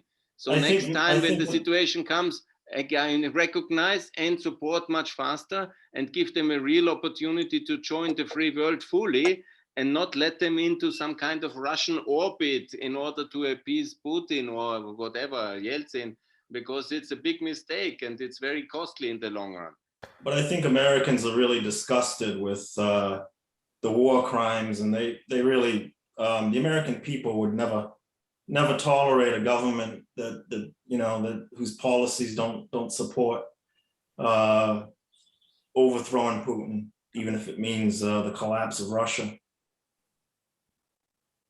It's not anybody's else decision if Russia will collapse or not.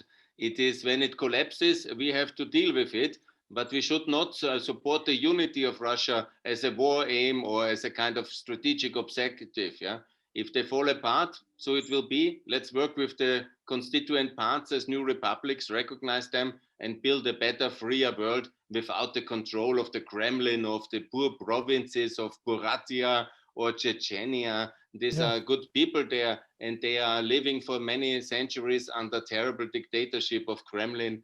And I feel very sorry for them, and they have to serve as well human rights, democracy, freedom, and we should support them. Well, I share the point that you threw in, Mr. Fehlinger, regarding the situation with Ukraine at the beginning of the 90s. It's true, because Ukraine was a terra incognita for the Western world, and it's true. Even though Ukraine actually, together with Belarus, they had votes along with Soviet Union in United Nations. So basically, Soviet Union had 3 votes for Soviet Union, for Ukraine, and for Belarus. But still, Ukraine was terra incognita, and that's why actually Westerns put a great pressure on Ukraine to actually to give up our nuclear weapons to Russia. Maybe if still we maintained our nuclear potential, then obviously Russia wouldn't invade Crimea and wouldn't launch this terrible war. So this is again was a great failure of the West. It's not only the nuclear weapons, that's the most important, but it's also, it took a long time for the embassies to open in Kiev. A lot of international companies, international organizations were continuing to sit in Moscow and just come and visit on the day, 1 day, 2 days for a week for Kiev, just like it would be continued somehow to be governed from Moscow. And that was a big mistake. We didn't do that for Poland. We didn't do that for Bucharest, for Romania. We had embassies, we had international organizations, international companies were all going to Bucharest and Warsaw. And we waited too long to take Kiev seriously. And that was a big mistake. Mr. Fehlinger, I would like to ask Mr. Ahmed a question, and I know that Ahmed wants to contribute to the previous question, but I also would like to ask Mr. Ahmed, let's say, the perception of the situation between Ukraine and Russia in Kosovo, especially bearing in mind then that there was a huge influence which Russia exercised on Serbia's politicians. And we know that still there is a strong sympathy among Serbians towards Russia, even though Russia launched a brutal aggression against Ukraine and actually created a big massacre in Bucha in Kiev region, where thousands of people were killed by Russian soldiers. So please, Ahmed. In Kosovo, Albanians do not support Russian aggression, but Serbians do support Russians. That's the current situation in Kosovo. So our current political party doesn't support Russian aggression. So we have invited some journalists from Ukraine to come to our country. So we want to recognize Ukraine as a country, and also Ukraine to recognize us as a country. So actually very interestingly that the Kosovo government has invited 20 journalists. I met some of them when I was in Pristina now, in order to show solidarity and also to support them financially and to really do what can be done from the side of Kosovo to support Ukraine. As well, Albania, for example, has made a street in Tirana, the so-called Free Ukraine Street, directly in front of the Russian embassy and the Ukraine embassy. Yes. That was very good. And also Macedonia is in full solidarity, and all three allies, they are all in NATO, and also Montenegro and also Kosovo, they have joined the EU sanctions against Russia fully, 100%. Yeah. It is very important solidarity, I think. Yeah. Just in Serbia, unfortunately, they have not joined the sanctions. They have kept the airspace open for Russia, and they have many flights now to Moscow, so they undermine the sanctions. And also they have just today, they have signed a new gas deal for cheap gas for Russia to come to Serbia. It's a big problem. And they have not joined any of the sanctions against Russia. And it's very, very sad situation. And I call that Ukraine should also be a bit tougher to Serbia, because they are continuing to support Russia despite all the atrocities and the terror crime. And that's very, very unfortunate. But there are also good Serbian people who are standing with Ukraine, and they are also in the street protesting against the war. But unfortunately, the government does not support them, and the Serbian government, unfortunately, is very pro-Putin, and that's something real problematic. I'm very sorry for that. I was in Belgrade in 2016. I had to send some books to a company in Belgrade. And actually, the place was near the former Chinese embassy when that was struck from NATO. In the same place. So I talked to them. I'm from Kosovo. Yes, and it's also very important to see if Ukraine or Moldova, Georgia, and Bosnia can recognize the Republic of Kosovo. That would be also perfect, because it is the product also of Western intervention and of our policy making. So we are very proud about having the Republic of Kosovo, our friends, to be liberated and free now, and now in solidarity with Ukraine. So that would be really very good if that would be also possible in the future, and also to show the Western world that Ukraine is fully with the Western world, also on the foreign policy on the Balkans. Yes. Actually, we need to have a diplomatic relationship to all the countries before joining to EU. So when we join to EU, we do not have any problems in between. That's very important to have an alliance of all the countries together. And that's something which Ukraine should do, because Ukraine is the biggest and most important country with 40 million people, with a 1 million army strong, and they are the shield of Europe. But it's also necessary that politically Ukraine takes the leadership and takes all the smaller countries of in the Balkans and Georgia and Moldova together into the European Union, because the European Union will not open only for Ukraine, but all countries together. That's 60 million people, Ukraine the most important, and then we can build a coalition for opening Europe, and that would be perfect.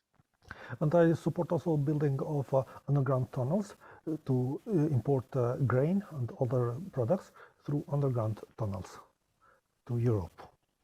So it's also very important, the agriculture situation, because now it would be very good to transport the agriculture goods from Ukraine to Moldova, to Ukraine, to the Balkans. There's many opportunities, and that would be good business. And it's also very important to build the highways and the railways, and also to bring Ukraine in the customs union of EU, to make it easier to cross the borders, because there's a lot of lines to wait for too long, a lot of problems at the borders, and it's much better to be inside the EU customs union for Ukraine. We can start with a system like CEFTA in Balkan, for Ukraine and Georgia and other countries, and then they can join to European custom. Ahmed is saying that Ukraine should join, and he wants to invite Ukraine to join the Central European Free Trade Agreement, which is a wonderful initiative, which Dr. Busse created. Actually, it was in '92 already. Poland was part of it, and that would be the free market to join the European market in Southeastern Europe together with the allies, and that would be really good for Ukraine. Kosovo is in CEFTA, so joining Ukraine and Georgia and others also will recognize our documents, because when we buy things from Ukraine or we send something to Ukraine, they should recognize our documents too. Yeah, it would be a good idea. Besides, there is no contradiction between, let's say, free trade regime between Ukraine and European Union and free trade regime with the Balkan countries. And actually, I think these both agreements, they complement each other. At the end of the day, we all will be the part of customs union and generally European Union internal market. I would like to ask, I think because we are running out of time, maybe it will be one of the last questions. I would like to ask Mr. Tassilo. Mr. Tassilo, so now the station is really very dangerous because, to be honest with you, I didn't believe that Russia can launch a large-scale invasion into Ukraine. I thought that Mr. Putin simply is bluffing, and now after he launched this aggression, I'm not sure that he won't try to use a nuclear weapon. You know, and now it's very important to let's say to convert European Union as a one. Convert European Union to the one strong fist, which can, let's say, hook Russia and not allow Russia to use nuclear weapon, etc. So, what do you think the European Union should do in order to become more coherent and to support Ukraine in the face of Russian invasion? Can you repeat your question, the first part, please? I didn't hear because yeah, sure. Yeah, sure. That's okay. I'm also sitting in a coffee house, so that's okay. Being coffee house actually helps to boost the discussion about the future of European integration. Mr. Tassilo, I would like to repeat the question. So.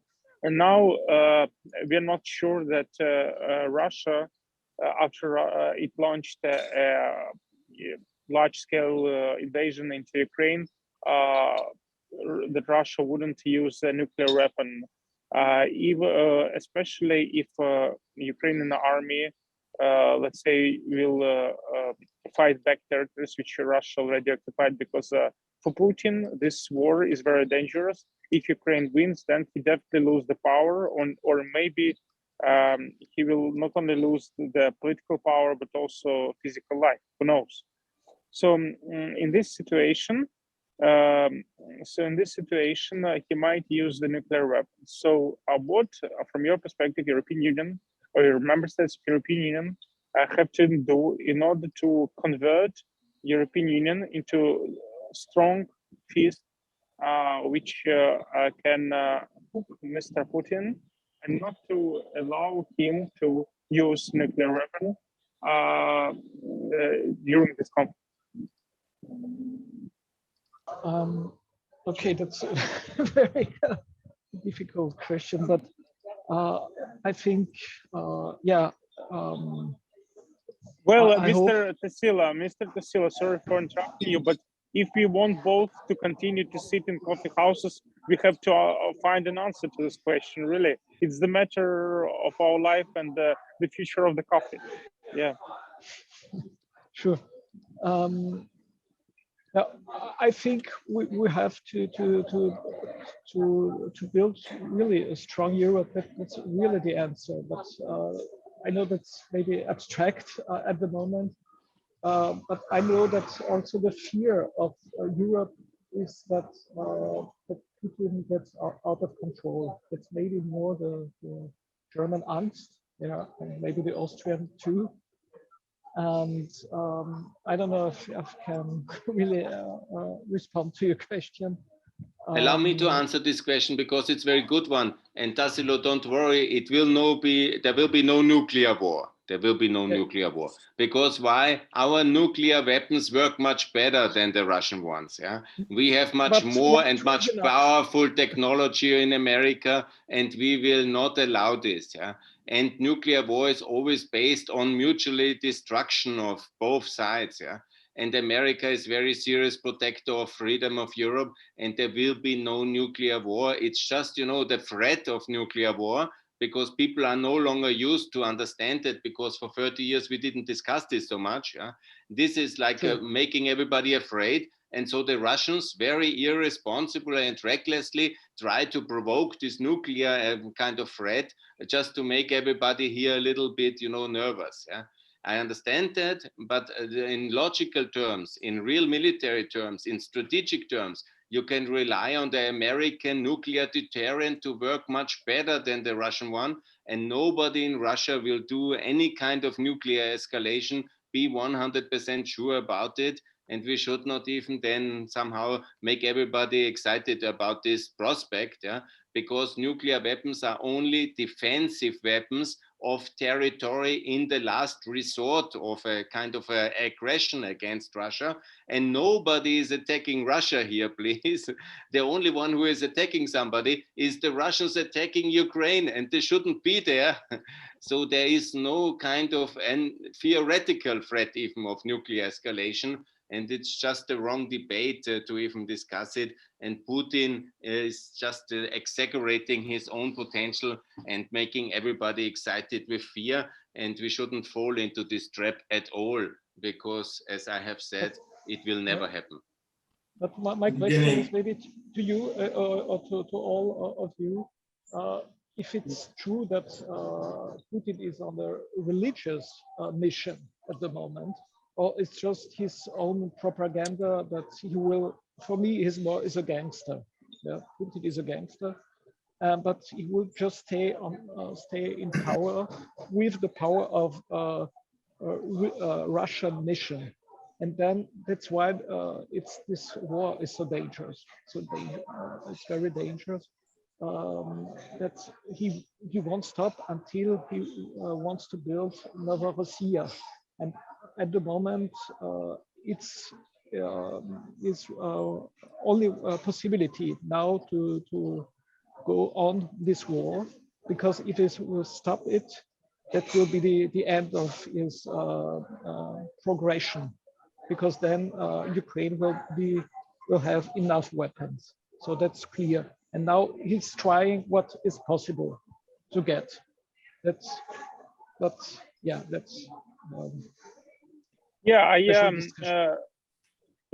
Tassilo, I support your thought. Mr. Fehlinger, I would like to stress that I did not believe that Mr. Putin is going to launch this full-scale war. Actually, I was very critical about Western media who stressed that Putin is going to launch this large-scale war, because large-scale wars, they were very typical in 19th century, even in the beginning of 20th century, but not in the 21st century. And now, after he did this, to be honest with you, I'm not sure that in case he wouldn't have another option. For instance, if he will understand that Russia is losing this war, and again, the loss in the war will mean for him the self-destruction. So he not only won't remain in the power, it means that he will have the same destiny like Mr. Ceausescu in Romania. And in this situation, he can try to, let's say, use this last resort, as you say, and use a nuclear weapon. You know, Putin now is really on the very religious road, so it means that he is obsessed with his thoughts. Look, it's all possible, but in principle, he is an atheistic KGB agent trained and sworn to defend the Soviet Union until the age of 35. Yeah, and he was like that. And I don't think that he has discovered God or Christianity. Yeah, because he is an evil actor, and certainly he is not a very religious person. Yeah, this is just for the media, some kind of narrative. And it's certainly not that he has somehow found Christianity, yeah? Because Christianity is a religion of peace and love and humanity. And what he is now showing, that he has unleashed this evil war, is already a proof that he is not in that Christianity thinking, because there's not just a big difference between Eastern and Western Christianity, and we all believe in the same God. And certainly Mr. Putin doesn't believe in the Lord. Let's be honest. Yeah? And he is just building a narrative of identity for the Russians to believe they have some power. Additionally, what I want to say, it's not clear that the end of the war will be the end of Putin. A dictator can defend himself for many years. After the loss of Milosevic war in June 1999, it took more than a year until the 5th of October that he lost the power. And then it took one more year until he was sent to Den Haag. So he will stay in power as long as he probably lives, in most likelihood. The idea that he will fall immediately just because he has a minor defeat in Ukraine, I don't believe that. Yeah. So we have to live somehow with him. He will be ever more extreme against the Russians, which are in many ways also his victims, because he is getting more and more dictatorial. And he will, of course, not win in Ukraine. On the contrary, he will have a defeat, but it will be ending in some kind of stalemate now in the East over time during the year. But then he will be somehow telling his people that he had a success because he can keep a bit more land. And still, at the end of the day, he will then fade out over time, over the next years, because we will not give up the sanctions. It's very clear. We have to understand the decoupling from Russia from the world economy will continue completely. And by 2024, latest by 2026, we will not buy any Russian energy anymore in Europe. And so what should the Russians sell? Russia is bent for complete economic decline, because until they sell it to China, it's absolutely illusionary. For 20 years, they cannot sell so much to China or to India. It's simply technically impossible. And so they will have a big crisis, but it will be the crisis for the next 4 or 5 years. Yeah, it's not immediately that tomorrow or something. And we have to prepare Ukraine for a very long war, because now you have 8 years war. And in reality, this war can easily take 5, 6 years. Maybe longer, because it will be maybe lower intensity war, but there will be not whatever some people believe in August there will be peace, or in September. No, the war will continue for the very long term, and you must be militarily, strategically, fiscally, economically prepared for the long war. And that's the big challenge now. That's why Ukraine has to sell a lot of agricultural products, so they have money to buy new weapons to defend themselves. One aspect, it's very true. And it must be fully integrated in Europe, because in order to be successful economically and fiscally, because it will be a long confrontation and a long war with Russia, I think so. Well, anyway, Mr. Fehlinger, meanwhile, I have received an invitation to join another discussion, which is going to take place in the middle of June, which Vienna Goes Europe is going to organize. So in case Putin will launch nuclear aggression, nuclear offense, we will have an opportunity from our shelters, let's say, to have this conference through Zoom, thanks to Mr. Musk, who invented Starlinks. So everything will be fine, except coffee houses. Coffee houses possibly won't work. So let's buy enough coffee for our next discussion. Let's be very optimistic. I want to make one statement. First of all, Mykhailo, thanks a lot for your excellent moderation and for your friendship and your many guests. It was really very good. Secondly, please, we need to make a very big event on the 19th of June to make a lot of visibility in America, in Europe, in Ukraine, in Moldova, everywhere. and also when you have some youth activists, European activists, to make it a big Twitter storm, demonstrations to work with all the countries to join the European Union. That's very important. And if you have time, I would propose in the week before, on the 14th of June, to make a new Zoom event, the third one, after the celebration on the 1st of May, which is very important. And then we meet all together and we discuss and we coordinate the event for Ukraine in the EU and for enlarge EU, because that should be the hashtag for all 9 countries to be together in the European Union of 36 countries. I will write enlarge EU 37. Very good. That is much better. Thank you. It was very nice to meet you guys. All the best. Slava Ukraine. And for Thank you. Героям слава. Thank you. Slava Ukraine. Thank you. Have a nice evening. Thank you. All the best. Bye.